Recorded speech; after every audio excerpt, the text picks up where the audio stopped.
This episode of Stuck in Vermont is brought to you by Burlington College. Oftentimes on Christmas Eve, I'll think, man, there's a pile of my trees in somebody's living room right now. Welcome to Stuck in Vermont, brought to you by 7 Days. My name's Ava Solberger. We are here in Craftsbury, Vermont at Moffatt's Tree Farm. Steve Moffatt is over here loading Christmas trees into a semi-trailer truck. You can put on everything on the trailer except those number 2s on the back. His family has been growing trees since the 1930s. It goes back 3 generations. They have about 700 acres of land here, and about 200 of those acres are devoted to Christmas trees. More gifts under Moffatt Christmas trees. Some trees just aren't as attractive as others. If it's one thing Vermont is known for, it's its beautiful Christmas trees. I told him it was a hard way to make a living. Well, they always said, you know, there's a lot easier ways to make a living. It is a business, and a very hard business, and a job. There's 22 8-9s, the next one will be 23, and then just write down the number.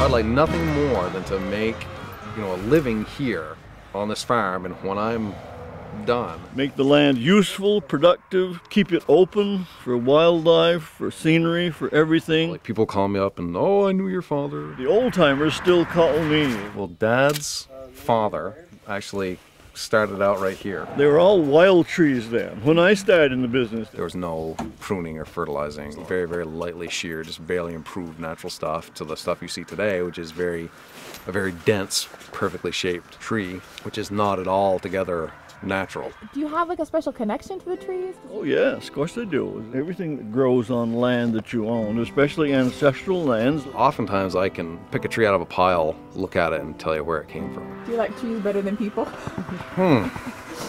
Sometimes. But if you ask me if I feel bad when I cut a tree, no.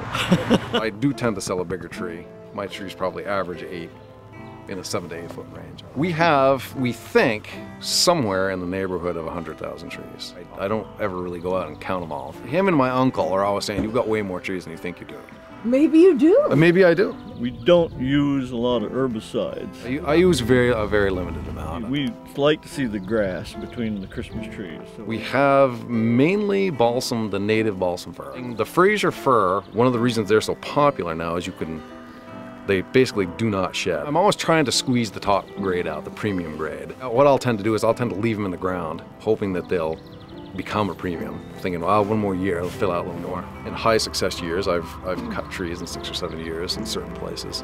I had some trees down here in one of the less than ideal spots. I know I planted them in the early 80s, and I'm still trying to get rid of them. Vermont has a real mixture of everything from very progressive, environmentally thinking people to horrible rednecks who think we ought to kill it all and cut it all. This is the best use to grow Christmas trees.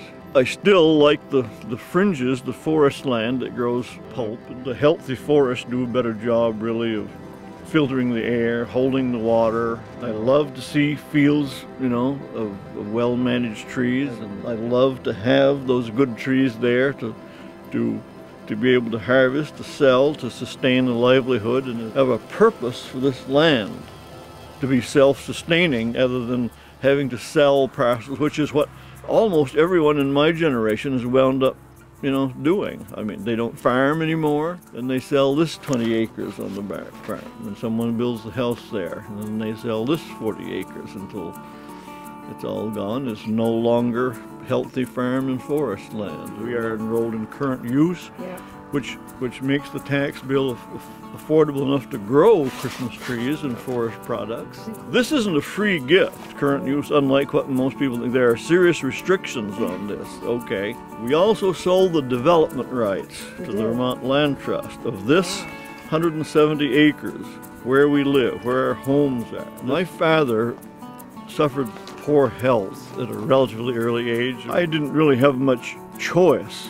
I sort of fell into the position of kind of help keeping the place going. I didn't want to put any demands on him that he was expected to carry on the family tradition. I was away from here and at college. I couldn't wait to get out, and then now I can't wait to get back. This is definitely what I need to be doing. I'm pretty much made for this. I mean, if I had to bet money, I would bet, you know, my youngest son would would have more interest. But boy, it's awfully hard to say. If there's not a continuation of Moffatts that want to cultivate the trees, it'll grow up to be forest land, because the trees, the stock is there. If not tended, it's just going to turn into forest. And that's not a bad thing. I know they go somewhere, and I vision, kids having a Christmas, and so forth. I can't say that I ever connected to saying, oh boy, look how many people I've made happy. Ah, if only you could smell the balsam in the air. We'll get stuck around with you again real soon. Okay, There's a business all right. man for you. That's right. More gifts under Moffatt Christmas trees. There was turmoil in the second grade classroom. Seriously, it was. There were kids crying. We don't have a Moffatt tree.